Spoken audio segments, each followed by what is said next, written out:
champion pool between Keria and Taki, and two of those very common champions we see right now, blind. The Leona and Nautilus are taken off the board right away.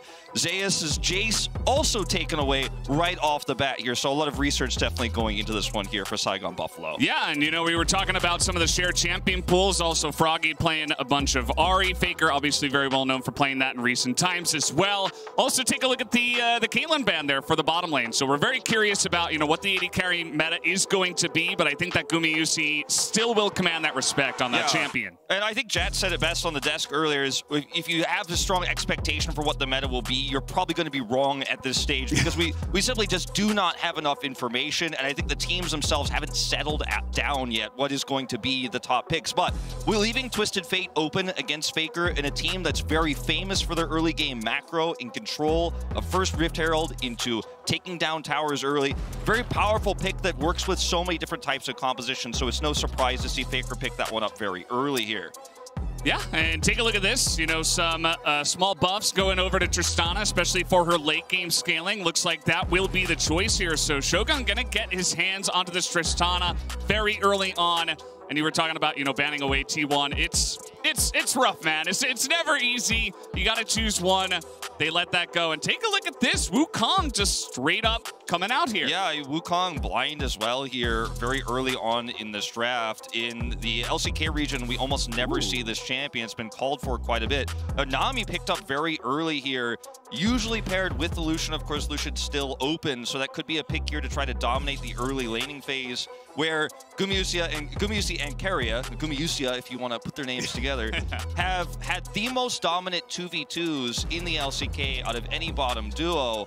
And that's, of course, with players like Ruler in our region, of course. And you give them control of that bottom lane early, they get an early lead, and things can be disastrous with the prio they're going to gain. We are going to see Sylas coming out here.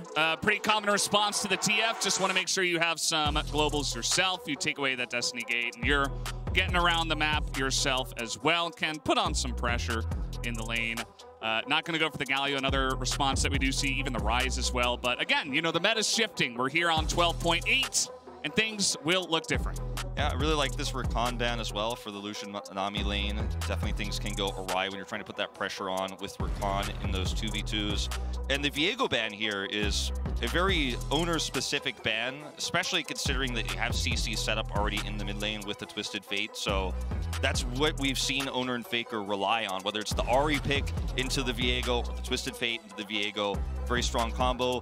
Then Oner's most favorite and most common pick of the LCK season, the Lee Sin, is also taken away. Yeah, we do see the Rel as the final ban there on blue side, and now we're hovering the Zyra. Not sure about that. Maybe just going back to the olden times of League of Legends, just throw a classic Tristana Alistar into their face. Definitely something you can do. Alistar, not great early on, you know, at level 1 specifically. Might get poked out a little bit, but looking for those combos to potentially take away some power from the Lucian Nami. The Gwen pick here, you know, despite some nerfs and changes, still going to be a very common one here from the LCK region. Gumayusi going to pick this one up, and it's great for those early skirmishes and brawls, so not surprised to see this at all. And Vi! My favorite arcane champion, you know. I know what everyone's spamming in the chat, but yeah, very exciting to see this one. We did see this actually played in our region. Not successfully, but it is not the first time we've seen this, and it is very strong with the kind of skirmishing that T1 is looking for to control this early game, snowball this lead that they're looking to grab in the first 14 minutes. Yeah, and we are going to Hasmed see Kennen. Yeah, the Kennen comes out here, and you know, it's going to be pretty nice in that lane against the Gwen. Just has the range advantage, and they did go down to Gambit in the finals over there in the VCS, but this is one of the champions that he looked really good on. So, yeah, Hasmed Kennen is definitely, it's not his most played from playoffs, but it is his most iconic champion in my reviews of VODs from him, and he's very good at setting up team fights his way. As was mentioned earlier on the desk, both of these teams extremely bloody in their play style, love to be aggressive early, And I do think this game will very likely be decided in the first 15 minutes and possibly even decided by the first Rift Herald fight, especially when you consider how Feast or Famine T1's composition is going to be. Yes, they do have some insurances with Gwen in late game team fights, but if you get to a late game where you are not stomping with this composition, you are going to find yourself falling very far behind. Yeah, it's a very T1-esque kind of composition. Maybe not something we've seen a lot, but definitely plays to their play style. They love to get in your face very confidently, take away the kill, and then take away the game very early on. If you guys, you're used to watching the LCK, you think, some of these teams are a little bit more laid back. I think T1, I'm not sure what got into them. They're just so confident and incredible in their mechanics to the point where it's like taking candy away from a baby at times. It really is, and it's unfortunate that Saigon Buffalo has such a tall task in their first time returning as a region here for the VCS. It's been nearly 3 years, as was mentioned earlier, since the Vietnamese region has actually been able to play on the international stage, and they're playing against a 20-0 win streak T1 here. So very David and Goliath-esque here, the matchup we are watching. But as was mentioned, if Saigon Buffalo can get an early lead or at least stave off T1's early pressure, there's a lot of great potential team fighting later on. And it is crazy that we are seeing Wukong this early in the tournament. As, hey guys, we're actually here at the LEC studio. It's really awesome to be here. Yeah, first time, I think, for both of us, right? Yeah. Here at the Berlin, the LEC studio, just awesome to be involved. And of course, we did fly here from Korea, but love to be part of the team that is over here at the LEC studio, and we will be covering the games from here. But yeah, I'm just really excited to get into this one. And as you mentioned, David and Goliath, it's pretty apparent to everybody watching this that T1 definitely one of the favorites for the tournament. But I'm excited to see what Saigon Buffalo can show us tonight. All right, 2v2 here, set up in the bottom lane. See hiding in the brush. Respect being shown from Taki and Shogun that they could be in there. It's Alistar level 1, so definitely don't want to walk into this. Oh. Going for the splash. Okay, he's going on in there. Immediate exhaust, but with the E leveled up here from Tristana. That's going to be one more auto, and Gumayusi goes down. Shogun and Taki take it to them. Keria with the Ignite. He will flash in and take away the kill onto Shogun. So much action already in the bottom side, and Keria will be able to walk this one out. It's so extremely important that Keria is actually able to take Shogun out here, because if he stays in the lane, gets a massive level lead here, is able to take that CS advantage, this 2v2 lane becomes so incredibly difficult to play.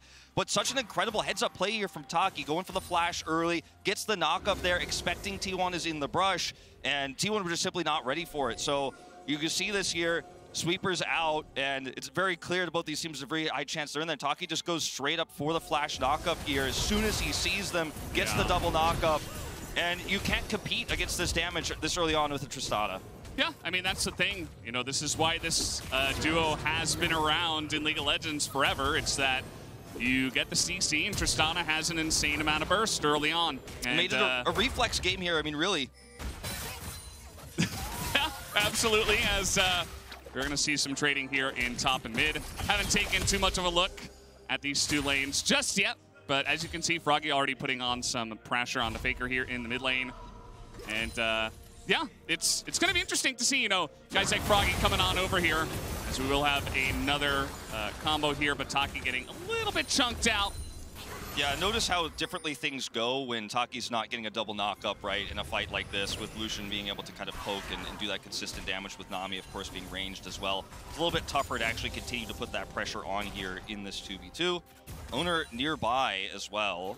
Need to be so careful. And I think there's a lot of underestimating that people are doing of the VCS region right now, because we haven't seen them in international tournaments. Their first opponent is T1. We've already seen, though, small gold lead here with that first blood. Saigon Buffalo came to play early, and this is their playstyle. They are aggressive. They take extremely high risks early. And against T1, especially against T1's comp, I think you do have to play that way. Now, around the first Rift Herald, that's the kind of risky play we'll see if Saigon Buffalo commits to, because that's where T1's comp is going to start to really come online. And if they get that first Rift Herald, a gold lead is how T1 snowballs this game. So that might be where Saigon Buffalo might want to pump the brakes a little bit. Okay, a little bit of action up in the top side. BeanJ looking for a bit of a dive here, but Gwen is immune immediately. BeanJ is taking all the turret shots and nearly gets taken out. Zeus is taken pretty low here and might have to back off the wave. Yeah, he will get away here. Notice Oner coming up as well to protect if there was going to be a follow-up here. Flash, of course, having to be burned here for BeanJ with the failed dive, quote-unquote. It will, of course, force Zeus to back, but he has teleport. Meanwhile... Oh, here we go. Guma a little bit too far up, but they're trying to trade it back, but the extra jump comes in for Shogun, and this is just going to be a double kill on the bottom side as the Saigon Buffalo duo are taking out T1. 3 kills early for Shogun. This is the Lucian Nami lane getting destroyed right now, and it's Gumayusi Keria that are getting destroyed in this 2v2. And once again, it's Taki on the heads-up play here, as we'll see how this one started off. We came in a little bit late on the fight. Ooh. Just going to be headbutt in. Shogun collapses in. Gumayusi's positioning here way too greedy. You see Keria tries to Aqua Prison to stave off the pressure, but it's just too much damage too fast for Tristana at these early levels. And this is going to get much worse before it gets better. Yeah, and it's a couple of things, you know. He really wanted that cannon. It's the first game of the tournament. Gumayusi is on a low-range AD carry. He's like, oh man, I'd really love that cannon. But he got punished for it. And as you mentioned, the Aqua Prison missing Tristana means that, yeah, he just gets taken out. So, you know, this is a duo that we have been touting in the LCK as obviously the best in the LCK, but also we've been talking about how great they are around the world as well, and now they're just getting shown up very early on in this first game. Yeah, and it's important to remember the context of what Lucian Nami is supposed to do in a 2v2 is to get kind of guaranteed prio and give you control over early objectives. It's a very strong duo because of Nami's passive, and Froggy has level 6. Not going to be useful in this matchup, of course, though, to duel. But going back to the point, the fact that Tristana is this far ahead, has 3 kills early, means that now Saigon Buffalo are going to feel very comfortable to actually try to commit to that Rift Herald fight. You know, bring their AD carry over, not going to be looking to trade plates. And T1's comp is going to struggle in the later parts if they can't get a tempo lead. And it's so difficult when your 2v2 on the bottom side has gone this far awry.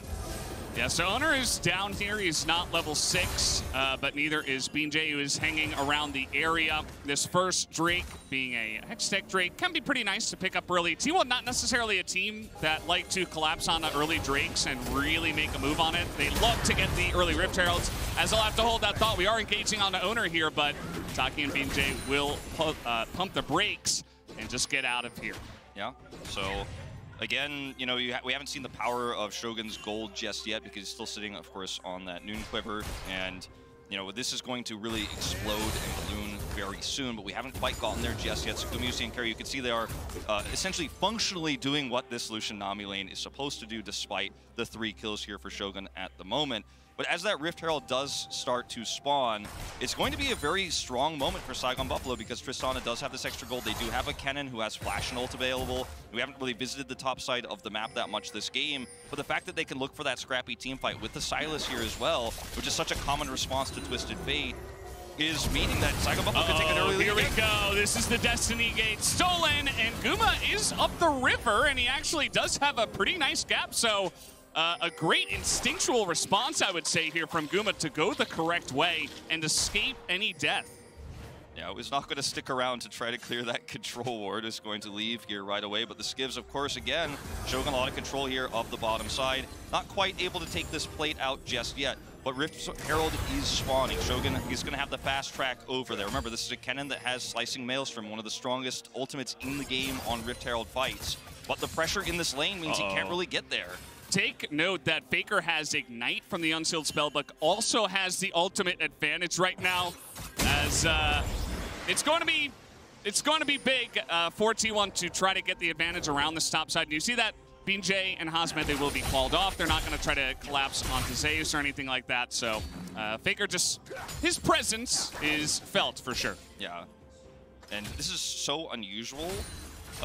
For T1 to actually not be grouping for a Rift Herald this early as well. Like, T1 is the team that would fight for Rift Herald no matter what in our region for so long, regardless of circumstances, and see it ignored this early. So unusual. This time, the bubble comes in, and Shogun, this time, he goes down as Froggy now gets pretty low. Looks like there wasn't enough vision around the mid lane, as we will have him going down here, and you can hear the fans, they're allowed to cheer out now. It is awesome to hear that they are ready to go and cheer for T1 here at MSI. Yeah, Okay, Taki once again for the engage. Okay, going on in here, but you can see that Shogun not really confident to get on in this one, and he will just get burst down. It gets a little bit too close to the sun and trying to force it there with Saigon Buffalo. Here comes BeanJ with the flash coming in. The immediate exhaust and the damage that comes out of Lucian. Nami might be enough, but not quite, as BeanJ will be able to take him out at the end and at least trade one back. You could tell there was a little bit of miscommunication there for Saigon Buffalo. Of course, the Rift Herald is taken topside while this is happening. With that engage there from Taki, because Shogun doesn't go in, BeanJ is nearby with blue buff half taken. So he's in the vicinity. It looks like the idea is to look for that gank a little bit earlier, to look for that 2v2 kill there. But actually, unfortunately, with a really nice reaction there from Keria and the exhaust from Guma, they can't make anything happen here on the play. He does, of course, rotate down, but at the cost of this early Rift Herald that T1 have now picked up. They've actually taken a gold lead, and a lot of the wind is now out of the sails here for Saigon Buffalo. Yeah, we'll take another look here at this mid play. Looks like Froggy, you know, he's been aggressive the entire time, and this time Oner is here to punish him. Yeah. Really easy kill here. This is the play I'm talking about. Notice BeanJ is on blue buff right now. So Taki decides to go in here. Shogun is a little bit timid on it. There's a wave crashing in. And see the zoom out here. BeanJ is nowhere really near the vicinity. And it's a really nice turn here from Keria. Really easy clip. Now he does come down, of course, and pick up the kills. Once again, going to go in. Oh, and here's Oner once again. Taki, no unbreakable will this time around, and he will take his first death of the contest. Yeah, and look, Taki, I think, starting to feel the nerves a little bit here. Had success early, you know, has himself 4 assists in the first 10 minutes of the game, and is trying to play around this Kraken Slayer, but, you know, plays like this, really costly timing, because now the Rift Herald is going to take this entire turret. It's going to be full set of plates here for T1's bot duo. Yeah. And this is typical T1. You know, they will go even with you.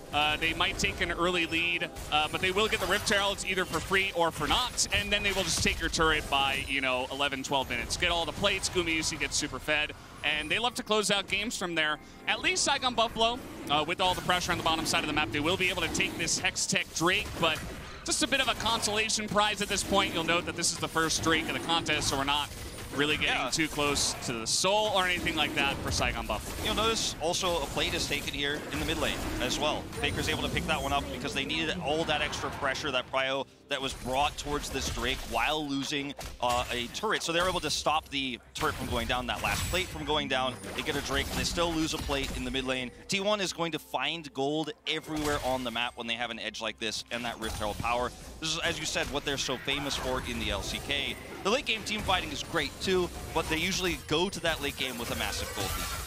Yeah, and you can see, you know, we haven't seen too much of the early top side of the map either, just because there has been so much action on the bottom side, as that's not really going to hit Taki, but a very scary wave will push him away, and it does mean that T1 will take all of this vision.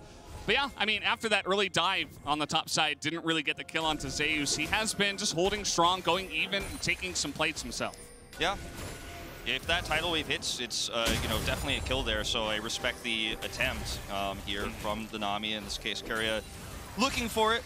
As T1 is going to clear up a lot of the vision that was set up here. Saigon Buffalo really committing. I think 3 control wards were dropped here in the river, and they are clearing it all up now. T1 have full vision control so that Gumayusi can continue to push aggressively to try to grab that last plate in the last minute and a half. Okay, Froggy space checking a little bit here, did not have vision, and now he is just trying to tank it up, but unfortunately Destiny Gate comes in, big 2-on-2 on the bottom side again, and this time Shogun and Taki will get their revenge. Another double kill into this Tristana. At least they're getting some wins down there now. Yeah.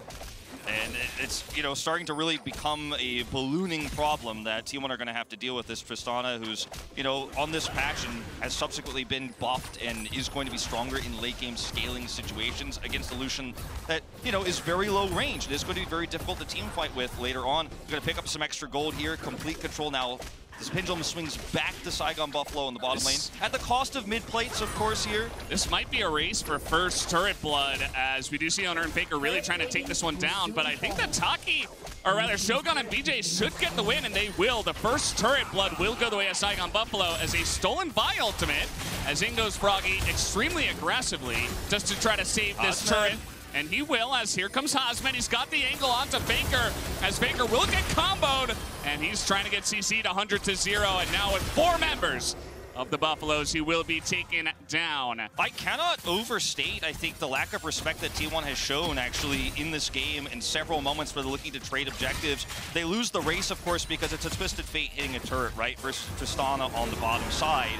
You're not going to win that race. You're overextended where you don't have control of topside. If Hasmed is just a little bit faster, flash slicing Maelstroms, that could be 3 kills picked up there for Saigon Buffalo. And T1 just a little bit too aggressive here, are pushed off, unable to get that bottom turret, unable to get that mid turret. And we're looking at a world, and I know T1 still have a gold lead, fans at home, but it's 400 gold.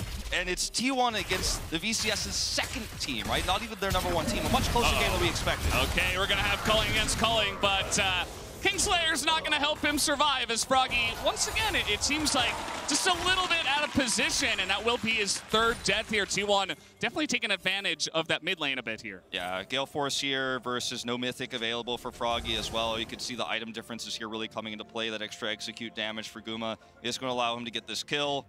And this is a scrappy game. This is what we expected to see from these two teams. It's just action non-stop. Yes, Froggy is 10 to the level 8 here, but Guma gets the jump on him, does his combo here, gets the passive to proc maximum amount of times, has the Gale Force damage coming through, just knows his champion, knows his opponent's limits very well here, and pulls off the kill. Yeah, pretty nice stuff. I think we are going to slow this one down a little bit before we do get into this Cloud Drake that is coming up just next in a minute. As you see that both the bottom lanes have now moved into the mid lane. Perhaps Guma and Keria will feel a bit safer to not get comboed as they have been multiple times on the bottom side. Taki is positioning very aggressively, goes into the Unbreakable Will and just gets blown up just like that. Not able to survive on the Alistar. I think a big part of this play is the fact that the top side is controlled so heavily. Hasmed doesn't have a place to teleport to. He's not free enough to actually try to make something happen. BeanJ was on the flank, as you guys were showing, or observers were showing rather, that he could have come in there to try to set up a play there with Taki, but he was just a little bit too far away, and he's trying to control an objective that hasn't yet spawned. Meanwhile, Oner gets Rift Herald. So, you know, at the end of the day, it's a big win for T1.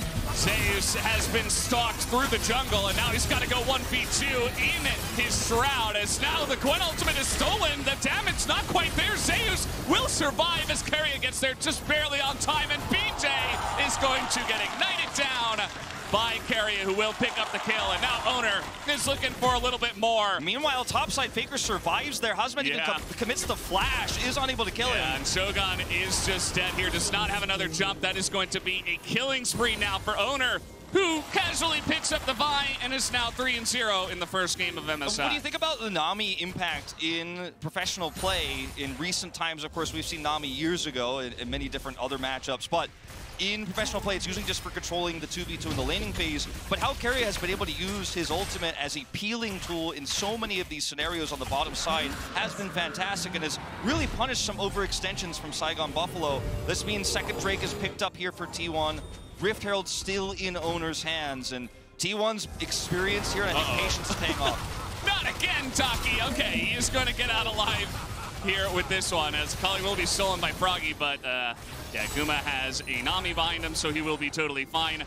As, yeah, you know, you were talking a little bit about nerves. I think that the positioning may be a little bit more to be wanted for Taki, I would say. He's maybe not respecting the Destiny Gate, and T1, they're a ferocious team, right? Yeah, if you're out of position, they will take you down. This is the expectation for if T1 got ahead earlier on in this game with the comp that should have been ahead, where they would be. You know, pushing this far into the jungle as tidal wave's going to come out. Not going to hit him, as we do have second Rift Herald coming in, but this is a huge teleport flank coming in now from Hasmed, but he's all alone. He is going to be forced into this one early on. The slicing Maelstrom only hits Oner, as okay, Oner is actually going to go down. Faker tries to get the kill onto Kennen, but it's not going to quite work out. But Zeus is now frontlining, and he's got a bunch of needles. He's just trying to chip through that front line here. So many low health bars on the side of Saigon Buffalo, but nobody has gone down yet, as they do not have vision of this buff, this brush rather, as Hasmed will give up his life. Everybody else is on the run, as Froggy is just going to get executed, and T1 will take the fight eventually. As, yeah, it's just going to be the bubble coming in. Keria will pick up the kill, a very bloodthirsty support in his own right. He's got his Imperial Mandate going on. He's very happy to pick up extra kills here, and this is a nice attempt here from Hasmed to try to look for the teleport flank. But notice the items here for the Kennen at this point. You know, it's not like he's sitting on a Void Staff here. He did, of course, go for the Rocket Belt, so not like it's Night Harvester Kennen, which we have seen a few times. If he has a little bit more itemization, that flank actually might end up doing enough damage to win that fight for Saigon Buffalo. But even after the initial pick, the health bars are so low, the Tristana is so extremely low, you just can't front to back that, even with the range advantage and the concave they had outside of the choke. So look at Hasmed here on the flank. He doesn't quite have enough damage to actually out-duel here, and he's just immediately Aqua Prisoned by Keria. He can't close the gap to hit the rest of T1. Notice Gumayusi is still at full health here at the end of this fight. If he's able to close the gap, if he's not Aqua Prisoned, if he has more items, this teleport flank works out in a lot of different scenarios, but not in this one. And now at this point, your health bars are so low, you can't win this despite having control of the exit for the choke. It's very important that T1 identified the teleport flank was coming in and they position perfectly for it, right? You send your jungler in first, you deny the Kennen the entry, and everybody else just spreads out and runs away, and you will be totally safe. As that's a pretty funny kill at the end there for Keria. As now we do have a nice little lead here for T1, about 4,000 gold as we hit the 20-minute mark. The Baron has spawned. And here we go. We do have some poking coming out here, trying to force that Unbreakable Will. It will actually be forced. Skuma will get that out of Taki. Yeah, a group up here in the jungle on the top side. A lot of vision placed here for T1. They're going to look for a basically spawning Baron at 2015. And Saigon Buffalo suss this out. They're going to rotate over. Vi ultimate available here for Froggy. T1 might have bitten off more than they can chew here. They're going to try to turn. They're looking for the turn, and Taki is just blown up immediately. He does use that lock-in, but that's about all he's got here. As T1, they knew this was coming. They knew they were spotted, and they knew that they would eventually take down the Baron, if not yet right away. And notice the one champion who's left standing here, the one who could have actually looked for a team fight against T1. T1 knew Hasmed had ultimate, but wasn't nearby. You have a slicing Maelstrom in this team fight, it could look completely different, but T1 very aware of where he is on the map. The tidal wave turn again from Keria is fantastic. And T1 used this Baron to force a team fight Saigon Buffalo didn't want to take. Not sure what's going on here. Faker with red buff just says, I've got exhaust as well because I have unsealed spellbook, and yeah, I think I'll just take the kill. Thank you very much. And this is now Hasmed with no slicing Maelstrom for the upcoming Drake. If Saigon Buffalo were going to look to contest that one, they don't have control over it, but that's just another tool now missing. Hasmed was trying to win that 1v1, which I think was a bit optimistic here.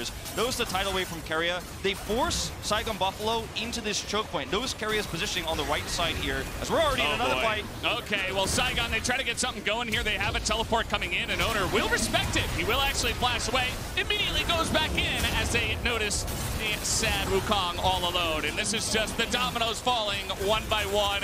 Taki eventually going to be dead meat as well, as he will go down 3 more kills for T1 as they push with the Baron buff. The Red Bull Baron power play is going to be pretty stacked for this one, Valdes. We're already at 4,400 gold. With all the kills they take in that fight, plus the turrets that are standing gold T1 are going to pick up on the map, this is probably a push to end here with the momentum they have. Hasmed still no slicing Maelstrom, a tool they so desperately need to stave off this push. And it's only the 2 of them. I mean, so much for all those kills into the Tristana. Shogun really, he's in a little bit of a trough. His team has been picked off so many times that he has not really had a front-to-back team fight for him to do any amount of carrying in this one, unfortunately. As T1, they're not going to quite end the game. They probably could have tried to force it, but, you know, first game, it's a best of 1. They just want to get the easy win. They do have the Infernal Drake here. And Saigon Buffalo also kited back really well, respected them there, didn't actually overextend. If they get a kill there, they 100% push to win with the damage they have. The inhibitor is down, as mentioned. Drake is up. T1 can kite back and take that too. They have full vision of it. So they're just kind of, they have control of every single piece of this map right now. As Taki's once again going to get caught by a tidal wave. Yeah, and the slow on it is incredible, right? He does have everything, but he's not going to use anything because he knows he's just dead. As that will be a very scared Sylas running to the safety of his BeanJ, What's left of this? What's left of this turret? Shogun! Yeah, he's just gonna go in, you know, let's see what he can do. Maybe a little bit of damage, but that's about it. Actually, got him below 50% health. Nice little try, but just a bit out of position. And this game has gone off the rails, and I think T1 is looking to try to close it out here in just a moment. And now we're starting to see this game go according to expectations. The early game certainly didn't look that way. Saigon Buffalo came out very flashy, great plays from Taki in the 2v2, very surprising start. But T1's experience, their macro, it all shows up here, their map awareness and vision control. Yeah, they're just going to push in for this one. We do have the Stolen By ultimate. They desperately want to take out Gumayusi, and they will do that, but everybody else survives with a very low amount of health. And actually, they do get the kill there onto Zeus. As Faker, he's like, come on, guys, let's get this one done. You know, like I wanna get some lunch before the rest of the day goes on. But they actually will have to let this go. The top turret will fall here, but they won't be able to, of course, grab an inhibitor. Faker is looking for a turn if Hasmed decides to come in here. Did, of course, already use a Slicing Maelstrom. Turret will actually just barely survive. Bulliku's on the case of the Drake. This Infernal Drake has been up for so long. T1 have just been more interested in killing the Nexus. And now they're like, all right, well, I guess on our second attempt to do so, didn't go. We'll go ahead and grab this Infernal Drake solo. There's no vision on the map really here for Saigon Buffalo whatsoever. There's that one control ward just top of the mid lane. And we really have to track those wards or any deep wards that Saigon Buffalo could put down, because a flanking Kennen is, I think, the only way that Saigon Buffalo could even hope to win one of many team fights they will need to win to come back in this game. I know I have a famous phrase I say in the LCK when games are finished, so to say, but I'm not going to say it here just yet. I suppose anything is possible, but we are looking at an 11,000 gold lead, supreme map control, so much vision. The only thing left to do is to walk down the red carpet here for T1. Speaking of which, Faker's going down his own one. He does have vision here of BeanJ, nearly takes him out himself. Nice little combo. You see he has picked up the Magi Soul Stealer. Did have a bunch of stacks on his Dark Seal from earlier on in the game. And so, you know, just looking to stack that one up. And is having a very fun time of that. T1 without the Baron. They do have the range advantage and a pretty nice siege, but here comes the flank once again. They're trying to get onto Gumayusi, and he's going to go down. Okay, they do get the kill. Is going to kill the Nexus, so they don't care. That's going to be the end of that turret and that Nexus as well. Zeus is going to do it all alone. Oner comes in for the picture finish, and that will be game number 1 of MSI 2022 going into the hands of T1 very smoothly. Very smoothly towards the mid to late game. The early game, there were certainly some question marks. The dominance we expect to see from T1 in the 2v2. Gumayusi Keria, arguably best bottom duo in the world right now, did fall a little bit far behind there, but they were still able to control that 2v2 lane despite the 3 kills on the Tristana and every objective fight with their way. Team fighting was better, vision control. And Taki, great start, but some of those catches on the Alistar really hurt the mid-game that Saigon Buffalo could have tried to snowball. Yeah, it's very true. I think that Saigon Buffalo